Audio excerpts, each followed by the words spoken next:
আপনার ঘরে যদি বিড়াল থাকে তাহলে কি কি লাভ হবে জানলে আপনি অবাক হয়ে যাবেন। এই বিড়াল নিয়ে অনেক কন্ট্রোভার্সি, কারণ বিড়াল দেখতে কিন্তু অনেক সুন্দর লাগে, অনেক চমৎকার লাগে। বিড়ালকে মানুষেরা অনেক ভালোবাসে। আর রাসূল করিম সাল্লাল্লাহু আলাইহি ওয়াসাল্লাম তিনি নিজেও বিড়ালকে অনেক পছন্দ করতেন, এবং যে সমস্ত প্রাণীগুলিকে হত্যা করতে রাসূল করিম সাল্লাল্লাহু আলাইহি ওয়াসাল্লাম নিষেধ করেছেন তার মধ্য থেকে অন্যতম হলো বিড়াল।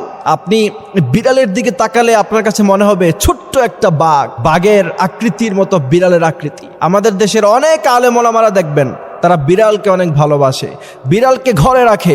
যেমন গত কয়েকদিন আগে দেখলাম শেখ আহমদুল্লাহ, আপনারা নিশ্চয়ই দেখেছেন, তিনি একটি বিড়ালের সাথে ছবি পোস্ট করেছেন এবং অনেকে সেখানে কমেন্ট করতেছে দেখেছি যে আবা হুরায়রা অর্থাৎ বিড়ালের বাবা, অনেকে প্রশংসাও করেছেন। তো শেখ আহমদুল্লাহ সহ বাংলাদেশের অনেক আলেম ওলামারা তারা কিন্তু বিড়াল পালে, জানেন, বিড়ালকে অনেক পছন্দ করে। ব্যক্তিগতভাবে বিড়ালকে দেখতে আমার কাছেও ভালো লাগে। এখন আসি যে বিড়াল পাললে, বিড়াল আপনার ঘরে থাকলে কি কি লাভ হতে পারে।